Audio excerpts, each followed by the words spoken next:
Okay, welcome आप सभी का। देखिए, आज अपन नेक्स्ट जो मेंबर हैं म्यूकर के बारे में पढ़ेंगे पहले, और उसके बाद में हम पाइलोबोलस को पढ़ेंगे। देखो, ये मेंबर भी क्या है कि जो आपका फैमिली है ना, म्यूकोरेसी से ही बिलोंग करता है। जहाँ से आपने राइजोपस पढ़ा है ना, वहीं सेम फैमिली से है म्यूकर भी। और जो मोस्ट कॉमन स्पीसीज है वो है म्यूकर मुसीडो। ठीक है। अब देखो, इसका जो अक्रेंस है कि मतलब वैसे तो क्या है कि सेप्रोफिटिक ही है बट जो है ना हॉर्स डंग होता है ना, उसके ऊपर ये बहुत इजीली ग्रो करते हैं। और जो डैम्प का मतलब होता है मॉइस्ट, नमी वाला। ठीक है। लेकिन इसके कुछ करेक्टर्स हैं वो राइजोपस से अलग हैं, है ना। दोनों एक ही फैमिली से हैं बट कुछ करेक्टर्स अलग हैं जो आपको है ना तैयार रखने हैं। एक तो क्या है कि देखो, यहाँ पे आपको ये मिलेगा कि राइजोडियल सिस्टम है वो ज़्यादा डेवलप नहीं होता है ना। जो राइजोडियल सिस्टम है वो लेस डेवलप्ड होगा। ओके, नंबर वन पॉइंट आपको ध्यान देना है कि राइजोडियल सिस्टम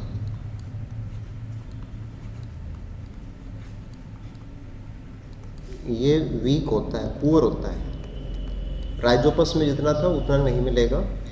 ऐसे अगर हम दूसरी बात करें, देखिए ये कुछ डिफरेंसेस हैं जो मॉर्फोलॉजी से जुड़े हुए होते हैं। कि आप राइजोपस को अगर म्यूकर से कंपेयर करोगे ना, तो एक तो क्या है कि म्यूकर के अंदर जो राइजोडियल सिस्टम है वो राइजोपस जैसा नहीं होता ना, कमज़ोर होता है। दूसरी बात जो कि बहुत इम्पोर्टेंट है कि यहाँ हमें स्टोलन नहीं मिलेंगे, है ना। राइजोपस के अंदर स्टोलन होते हैं, यहाँ पे स्टोलन सा वो नहीं होते हैं। फिर स्पोरेंजियोफोर जो बनते थे ना राइजोपस के अंदर, जहाँ वो राइजोडियल सिस्टम होता है बिल्कुल वहीं से गुच्छे में निकलते थे। यहाँ क्या है कि वो किसी भी पॉइंट से निकल सकते हैं, यानी कि जो माइसीलियम है उस माइसीलियम के किसी भी भाग से स्पोरेंजियोफोर हैं वो बन सकते हैं। अब देखो, स्पोरेंजियोफोर के करैक्टर और स्पोरेंजियम के करैक्टर काफ़ी सारे मैच हैं जो आप यहाँ से देख सकते हो। यहाँ पे कोलुमेला प्रेजेंट है, वहाँ भी था, यहाँ भी है। तो कोलुमेला को लेके कोई दिक्कत नहीं है। लेकिन बात क्या होती है कि जब इसका डिहिशंस होता है, यानी कि जब स्पोरेंजियम मैच्योर हो जाता है, तो क्या होगा कि जो स्पोरेंजियम की वॉल होती है ना, स्पोरेंजियम वॉल, वो क्या हो जाता है, एकदम से मॉइस्ट हो जाती है। यानी कि आप लिख सकते हैं कि वो लिक्विडिफाई हो जाती है, बिल्कुल से तरल हो जाती है और वो गल जाती है, राइट। तो उससे क्या होगा कि जब आप डिहिशंस के बाद का पिक्चर देखेंगे तो वो कुछ ऐसा होगा, अपना सेकंड वाला डायग्राम।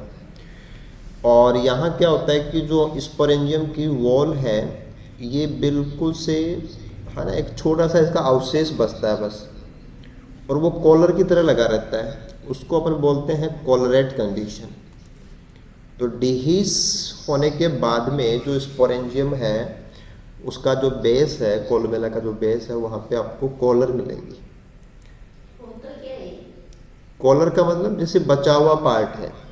पाइलोबोलस में देखे थे तो पाइलोबोलस में क्या होता है कि जैसे आपने ये स्पोरेंजियम का हेड बनाया और फिर, है ना, ये ऐसे फट जाता है, वो उसमें पार्ट्स हैं ऐसे, और जो स्पोर्स हैं उसमें से निकल जाते हैं। तो यहाँ पे ये जो सारा पार्ट अपन यहाँ दिखा रहे हैं ना कि ये जो लॉब्स बनते हैं ये सब डिजोल्व हो जाते हैं। अब डिजोल्व होने से एक प्रॉब्लम आती है कि जो स्पोर्स हैं वो गीले हो जाएंगे।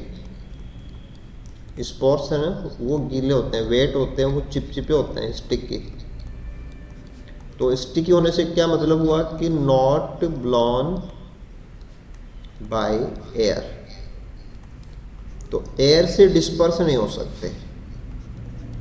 राइजोपस के अंदर एयर से डिस्पर्स हो जाएंगे, लेकिन यहाँ पे एयर से डिस्पर्स नहीं हो सकते। तो फिर आपको ध्यान देना है कि यहाँ जो डिस्पर्शन है वो होता है स्पोर डिस्पर्शन बाय माइट्स। यानी कि जो चींटियाँ होती हैं, माइट्स होती हैं, वो इनको क्या करती हैं, ट्रांसफ़र करती हैं। तो एक तो कॉलर की कॉन्सेप्ट आ जाएगी, ठीक है, एक स्टॉलन नहीं होते हैं, राइट, एक स्पोर्स हैं, उनका जो ट्रांसफ़र है वो माइट्स के थ्रू होता है। हालांकि बाकी जो फीचर्स हैं वो वैसे ही हैं, सेप्रोफिटिक है, आपको जो माइसीलियम है वो राइजोपस जैसा ही मिलेगा, है ना। एसेक्सुअल स्ट्रक्चर में हमें यहाँ पे स्पोरेंजियम ही लेना होता है, उसमें कोलुमेला आपने यहाँ भी बनाई है। सेक्स रिप्रोडक्शन के अंदर प्रोगेमिटेंजिया, गेमिटेंजिया, फिर वो गेमिटेंजियल कॉपुलेशन, है ना, जाइगोस्पोर, वो सारी चीज़ें सेम है। तो राइजोपस और म्यूकर लगभग एक जैसे से लगते हैं, लेकिन कुछ डिफरेंसेज हैं, वो डिफरेंसेज आपको इस डायग्राम से क्लियर हो जाने चाहिए कि उनके स्पोर डिस्पर्सन को लेके अंतर है, राइट, स्पोर डिस्पर्सन के मैकेनिज्म को लेके अंतर है, और मॉर्फोलॉजिकली कुछ फीचर्स हैं वो राइजोपस में ज़्यादा होते हैं, यहाँ पे वो चीज़ें नहीं है, ठीक है। ठीक है, इसके बाद में अपन नेक्स्ट मेंबर को लेते हैं, और नेक्स्ट मेंबर अपने पास है पाइलोबोलस क्लैन, है ना, पाइलोबोलस जो अपन कॉमनली तैयार करते हैं। देखो, पाइलोबोलस को तैयार करने के पीछे कुछ इम्पोर्टेंट फैक्टर्स हैं, क्योंकि पाइलोबोलस की कुछ विशेषताएं हैं जो इसको बाकी जाइगोमाइसीट मेंबर से अलग बनाती हैं। एक तो आपको ध्यान देना है कि ये फैमिली वाइज क्या है कि पाइलोबोलेसी से बिलोंग करता है ना, कि म्यूकर की फैमिली अलग है और इसकी फैमिली अलग है, ठीक है। बाय नेचर देखेंगे तो पाइलोबोलस जो होता है वो कॉप्रोफिलस होता है। कॉप्रोफिलस हम ऐसे फंजाई को बोलते हैं जो गोबर पे ग्रो करते हैं ना, डंग, क्योंकि जो गोबर होता है उसके अंदर एक्चुअल में क्या होता है कि सेलुलोज होता है ना, तो ऑर्गेनिक मटेरियल है, तो हम इनको डंग फंजाई के नाम से भी जानते हैं। अब एक्चुअल में क्या है कि जैसे ये गोबर पे ज़्यादा क्यों ग्रो करता है, या गोबर में ऐसा क्या है, तो वो आपको ध्यान देना है कि इसको अपनी ग्रोथ के लिए एक पर्टिकुलर कंपाउंड चाहिए, उसको हम बोलते हैं कोप्रोजन। तो जो गोबर होता है, गोबर के अंदर एक जो हाइड्रोकार्बन प्रेजेंट है उसका नाम है कोप्रोजन। तो कोप्रोजन इसको आवश्यक होता है, नीडेड, इसको अपनी ग्रोथ के लिए कोप्रोजन आवश्यक होता है। तो जो गोबर है उसमें कोप्रोजन होता है, इसीलिए गोबर के ऊपर ही ग्रो करता है, तो कोप्रोफिलस अपन इसको बोलते हैं। जैसे अपन आप माइकोप्लाज्मा वगैरह को ग्रो कराते हो तो उसको आपको सीरम जरूरी होती है, तो सीरम देना पड़ता है। वैसे क्या है कि पाइलोबोलस है वो गोबर के बिना ग्रो नहीं करेगा। हाँ, आप गोबर का एक्सट्रैक्ट निकाल के उसमें से कोप्रोजन काम में लेंगे तो कोप्रोजन लेने पे वो आपको ग्रो करके मिल जाएगा, ठीक है। इसके बाद में इसके कुछ जो और फीचर्स हैं वो एक्चुअल में क्या है कि इसके एसेक्स रिप्रोडक्शन से जुड़े हुए फीचर्स हैं। जैसे कि इसका एक नाम होता है हेड थ्रोवर, कि हेड का मतलब टोपी होता है, थ्रोवर का मतलब फेंक देना, कि कोई अपनी टोपी उतार के फेंक दे, तो ऐसा कुछ इसमें है। ऐसे ही शॉटगन मेथड मैकेनिज्म होती है स्पोर डिस्पर्सन की, इसलिए आप इसको शॉटगन भी बोलते हो, जैसे बंदूक से गोली चलती है शॉटगन। या इसमें एक वाटर जेट जैसा मैकेनिज्म है वो मिलता है। तो एसेक्सुअल रिप्रोडक्शन इसका स्पेशल है। एसेक्सुअल जो मैकेनिज्म है वहाँ ये कुछ फीचर्स इसकी ऐसी हैं जो किसी से मैच नहीं करती, यूनिक है। देखो साइड में अपन ने डायग्राम जो बनाए हैं उसमें देखो, ये तो इसका जो डंग है वो हमने दिखा दिया कि गोबर के ऊपर ये खड़ा है, और इसके जो माइसीलिया है वो इसके अंदर गए हुए हैं। माइसीलियम का फीचर वैसा ही है जो आप मतलब सिंपल है ना, जैसे म्यूकर में आपने बनाया वैसा ही है, कोई इशू नहीं है। ऊपर आप देख रहे हो ये है स्पोरेंजियोफोर, स्पोरेंजियोफोर। तो जाइगोमाइसीट्स के अंदर स्पोरेंजियोफोर ही बनते हैं। स्पोरेंजियोफोर का जो सबसे ऊपर का भाग होता है वो एक्चुअल में क्या होता है, स्पोरेंजियम होता है, ठीक है। अब यहाँ थोड़े से फीचर्स हैं वो अलग है कि अगर हम स्पोरेंजियम को देखेंगे तो उसका सबसे ऊपर वाला भाग अपन को यहाँ दिख रहा है, और उसके अंदर कोलोमेला प्रेजेंट है, ठीक है। इसका जो बेस होता है ना, स्पोरेंजियोफोर का जो सबसे नीचे वाला भाग होता है वो थोड़ा सा फूला हुआ होता है, सोलन बेस है। इस फूले हुए बेस को एक अलग से नाम देते हैं, वो है ट्रोफोसिस्ट। तो ट्रोफोसिस्ट आपको राइजोपस में नहीं मिलेगा, म्यूकर में नहीं मिलेगा, ये पाइलोबोलस का फीचर है। कि ट्रोफोसिस्ट अपने आप में एक नया टर्म भी है आपके लिए, इम्पोर्टेंट भी है, आपसे पूछा भी जा सकता है कि जो ट्रोफोसिस्ट है वो क्या है, कि पाइलोबोलस के स्पोरेंजियम का फूला हुआ बेस है ट्रोफोसिस्ट। ठीक है, और ट्रोफो से पकड़ जाएंगे आप, हाइपरट्रोफाइड ट्रोफो है ना, वो एक चीज़ काम में आ जाएगी आपके। अब देखो इसमें जब मैचुरेशन होता है या जब स्पोरेंजियम मैच्योर हो जाएगा और स्पोर डिस्पर्सन की बात आती है, तो स्पोर डिस्पर्सन में क्या होता है कि जो कोलुमेला है और जो स्पोरेंजियम का पूरा मास है वो एकदम से वाटरी बन जाता है, और ट्रिगर प्रेशर की वजह से है ना, पानी का एक बहुत सारा प्रेशर यहाँ पे क्रिएट होता है, और उस वाटर जेट की वजह से है ना, ये वाटर जेट है ना। अभी आपने म्यूकर में देखा कि वहाँ सब गल जाता है, और यहाँ पे क्या है कि वो सब ना, जैसे आप ऑस्मोलाइट्स लेंगे तो वो पानी को एब्जॉर्ब करेंगे, पानी को एब्जॉर्ब करेंगे तो वहाँ ट्रिगर प्रेशर बढ़ेगा, और ट्रिगर प्रेशर बढ़ने की वजह से पूरा का पूरा जो स्पोर मास होता है, जो रेड कलर से दिखा है ना, ये स्पोर मास है। ये स्पोर मास एकदम से एक झटके के साथ बाहर की तरफ फेंका जाता है, इसमें थ्रोवर, तो पूरी की पूरी जो टॉपी है उसकी तरह बाहर फेंका जाता है, और पानी का एक जेट सिस्टम काम करता है, थोड़ी दूर तक ये फेंकने का सिस्टम है। तो head thrower, short gun fungus, water jet mechanism, ये इसलिए है, और लगभग 2.5 मीटर डिस्टेंस तक ये अपने स्पोर मास को डिस्पर्स कर सकता है। तो पाइलोबोलस है वो अपने स्पोर डिस्पर्सन मैकेनिज्म को लेके बहुत अलग है। आपने राइजोपस में देखा हवा से होता है, म्यूकर में देखा माइट्स से होता है, पाइलोबोलस में देखा कि इसकी मैकेनिज्म एक्सप्लोजिव है ना, ये एक प्रकार की क्या है, एक्सप्लोजिव मैकेनिज्म है, विस्फोट सा होता है, एक्सप्लोजिव मैकेनिज्म। तो एक्सप्लोजिव मैकेनिज्म है, पानी का सिस्टम है, प्रेशर है, तो डेफिनेटली क्या आपको लगाना है, ट्रिगर प्रेशर, क्योंकि ट्रिगर प्रेशर आप जो प्लांट फिजियोलॉजी में पढ़ते हो तो ट्रिगर प्रेशर से ये चीज़ पॉसिबल हो पाती है कि पहले चीज़ें हैं वो पानी सोख है, और जब प्रेशर बढ़ जाए तो फिर वो एक प्रेशर के साथ में थ्रोन हो जाता है, वो शॉटगन की तरह बाहर फेंक दिया जाता है। तो पाइलोबोलस थोड़ा सा क्या है कि अपना ये जो एसेक्सुअल रिप्रोडक्शन का पार्ट है उसको लेके स्पेशल है, इसके निकनेम है, मैकेनिज्म है, इवन आपको ट्रिगर प्रेशर तक का मैटर पता होना चाहिए। और ट्रोफोसिस्ट इसमें एक टर्म आ जाता है, नया टर्म आ जाता है जो नहीं है। बेसिकली इसको अपनी ग्रोथ के लिए कोप्रोजन आवश्यक है। तो कोप्रोफिलस फंजाई का एक करेक्टरिस्टिक एग्जाम्पल होता है ना, जैसे आपको कोई क्वेश्चन दिया जा सकता है कि इनमें से कौन सा कोप्रोफिलस है, तो वहाँ आपको पाइलोबोलस को टिक करना है कि पाइलोबोलस है जो मोस्ट फ्रीक्वेंट स्पीसीज जो अपनी ग्रोथ के लिए कोप्रोजन को नीडेड मानता है।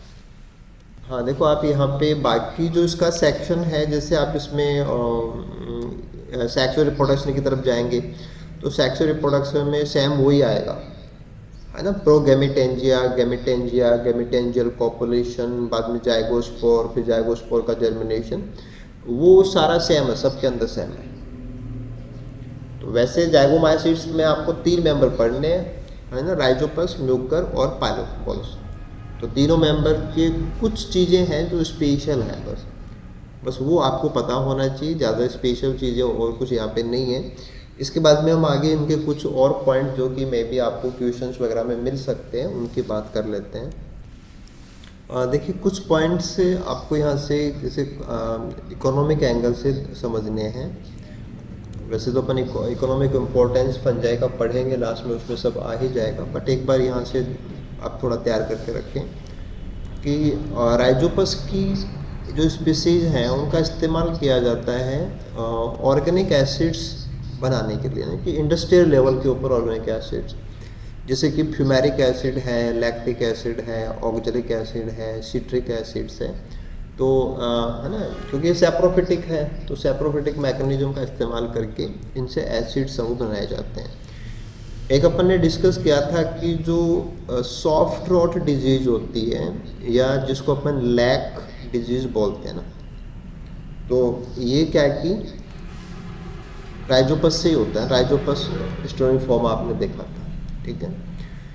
इसके बाद में एक चीज़ जो इम्पोर्टेंट हो सकती है कि जैसे म्यूकर की कुछ स्पीसीज हैं, राइजोपस की भी हैं, और एप्सीडिया ये भी यहीं से बिलोंग करता है। इनकी कुछ स्पीसीज हमारा जो सेंट्रल नर्वस सिस्टम होता है, यानी कि जो ब्रेन वाला पार्ट होता है, उसके ऊपर भी अटैक करती हैं। तो ह्यूमन है ना प्रॉब्लम्स के हिसाब से आप इस चीज़ को इम्पोर्टेंस दे सकते हैं कि ह्यूमन से जुड़ी हुई कुछ डिजीज़ है जो सेंट्रल नर्वस सिस्टम पे ऊपर अटैक करता है। तो म्यूकर है, राइजोपस है, एप्सीडिया, ये स्पीसीज सेंट्रल नर्वस सिस्टम के ऊपर अटैक करती हैं।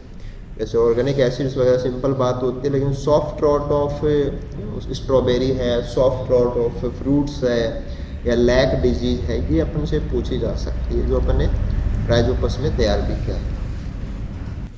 देखिए अभी अपन जैसे अपना सिलेबस वाइज बात करें तो अपन ने जैसे ओमाइसीड्स पढ़े है ना, जाइगोमाइसीड्स पढ़े। तो ये एक्चुअल में क्या है कि फाइकोमाइसीड्स में आते हैं ना, ओमाइसीड्स और जाइगोमाइसीड्स। तो हालांकि हमने इनके जनरल फीचर्स भी पढ़े हैं, मेंबर्स भी पढ़े हैं, काफ़ी सारी जो बातें हमारी वो हमारे पास है ना इन क्लासेज में कवर भी हुई है, लेकिन फिर भी कुछ पॉइंट्स हैं जो मतलब रिवाइज हो जाएंगे आपके। तो एक तो जैसे ओरिजिन को लेके है ना, ओरिजिन को लेके है ना, फाइकोमाइसीड्स को लेके अपन बात कर रहे हैं। तो एक तो कॉन्सेप्ट आती है एल्गल ओरिजिन। एल्गल ओरिजिन, तो एल्गल ओरिजिन के अंदर जो मेन है ना, जहाँ से हम इनको कनेक्ट करते हैं वो है जैंथोफाइसी, जैंथोफाइसियन, और उसमें भी अपन क्या लेते हैं, वॉचेरिया।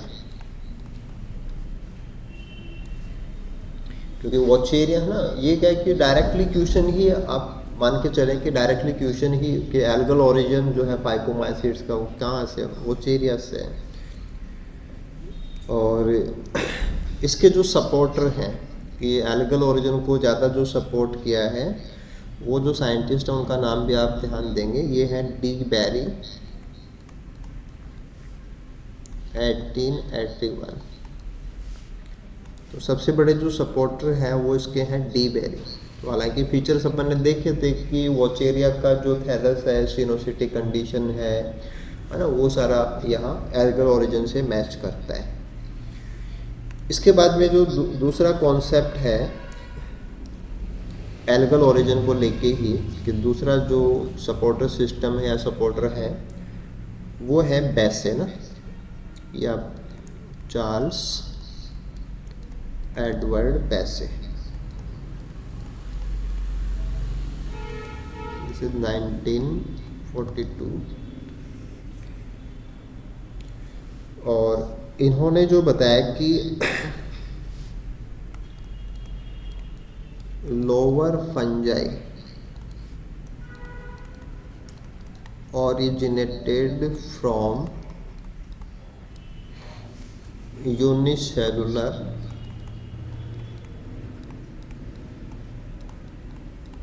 coccoid जैंथोफाइसी।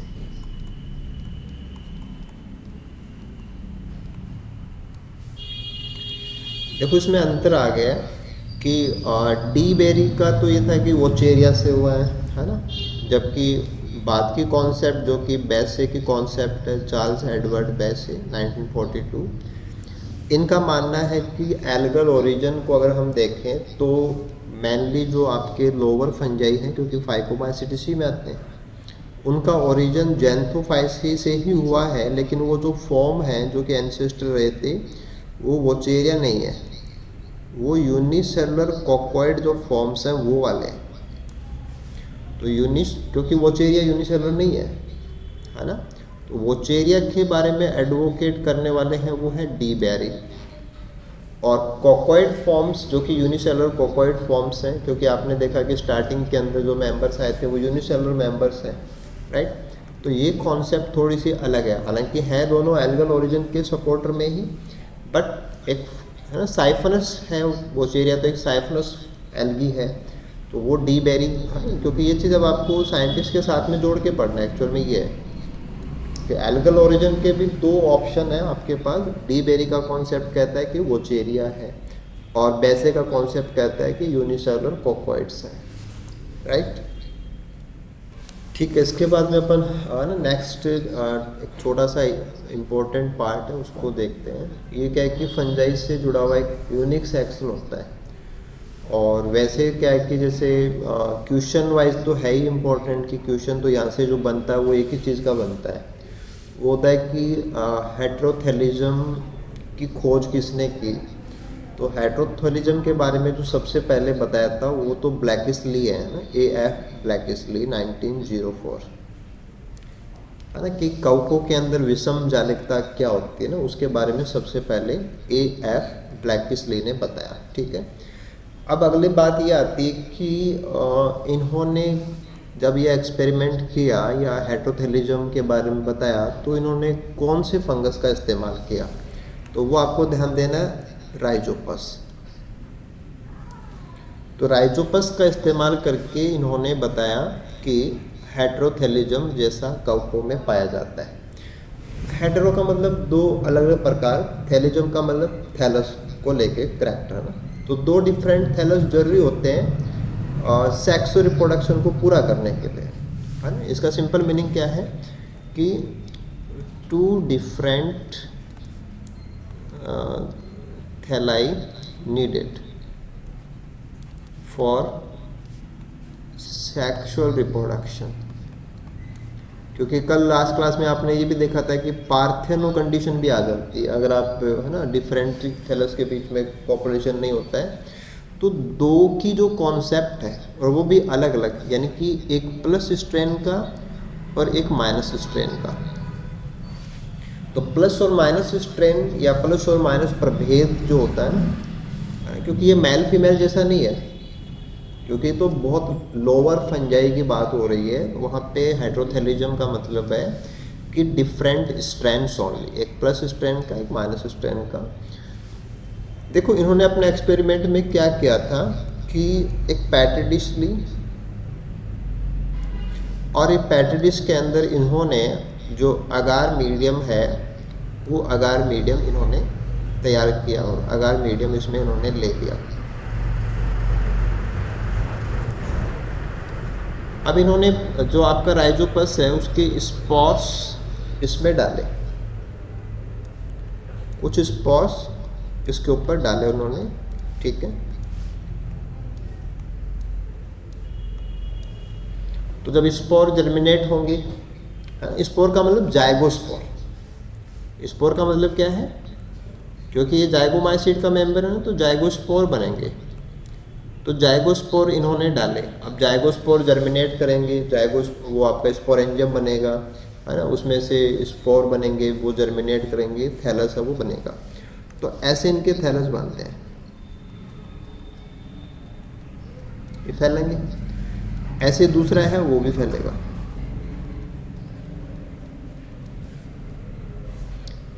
यानी कि सभी ने क्या किया, ग्रोथ की।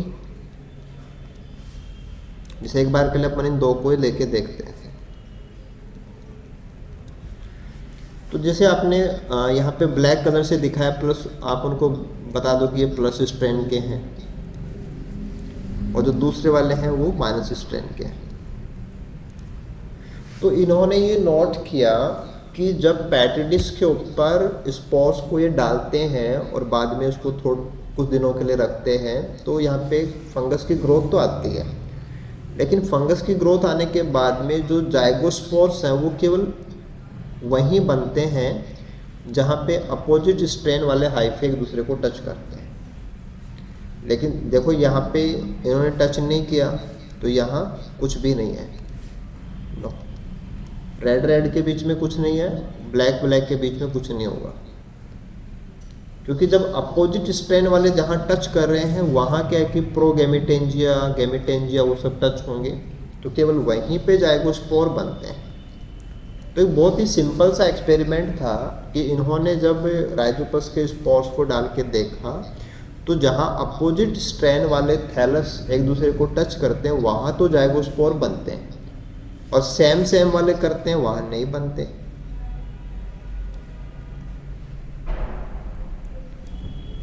तो है कि इससे ये कॉन्सेप्ट निकल के आई कि राइजोपस में सेक्सुअल रिप्रोडक्शन पूरा होने के लिए दो डिफरेंट प्रकार के थैलस हैं, वो जरूरी है। इसको बोला गया हेटेरोथैलिज्म। अब इस चीज़ को अगर आप एंजियोस्पर्म के साथ में जोड़ते हैं सपोज, तो वहाँ एक वर्ड आता है डायोइसियस कंडीशन, है ना। डायोइसियस को भी आपको समझना होता है कि डायो का मतलब होता है दो, और ईशियस का मतलब होता है नीडेड बॉडी। जैसे एल्गी में तो आप थैलस बोलते हो, और वैसे एंजियोस्पर्म के लिए क्या बोलेंगे, प्लांट बॉडी। तो अगर आप जैसे यहाँ पे हमने क्या निकाला कि सेक्सुअल रिप्रोडक्शन को पूरा करने के लिए दो थैलस चाहिए, वैसे हम एंजियो में क्या बोलेंगे, सेक्सुअल रिप्रोडक्शन को पूरा करने के लिए दो प्रकार के प्लांट चाहिए, यानी कि एक आपको मेल प्लांट चाहिए और एक आपको क्या चाहिए, फीमेल प्लांट चाहिए। यानी कि ऐसे पौधे जहाँ पे प्लांट्स हैं वो कैसे होते हैं, यूनिसेक्सुअल। कि मेल पौधा अलग हो और फीमेल पौधा अलग हो तो वो यूनिसेक्सुअलिटी होती है। तो यूनिसेक्सुअल के लिए टर्म हो गया डायोइसियस। तो नीडेड से ईसियस है, डायो से दो है।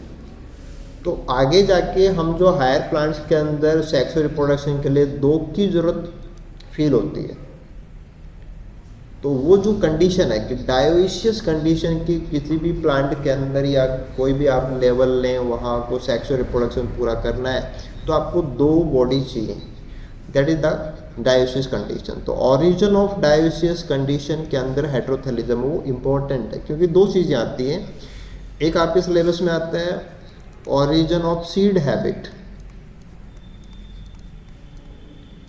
ओरिजिन ऑफ सीड हैबिट, क्योंकि सीड हैबिट जो है वो आपका जैसे जिम्नोस्पर्म एंजियोस्पर्म में आप नोट करते हो, तो ओरिजिन ऑफ सीड हैबिट के लिए जरूरी होता है हेटेरोस्पोरी, जो कि आपको टेरिडोफाइट में मिलती है।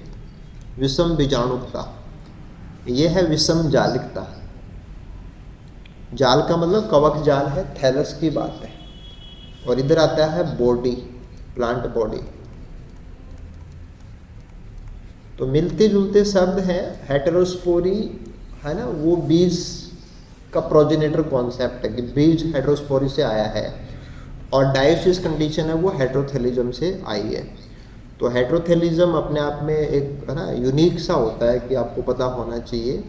और इवन जो स्टूडेंट्स है ना बाद में असिस्टेंट प्रोफेसर के इंटरव्यू के लिए जाते हैं तो उनको टॉपिक भी तैयार करना पड़ता है बोर्ड पे पढ़ाने के लिए।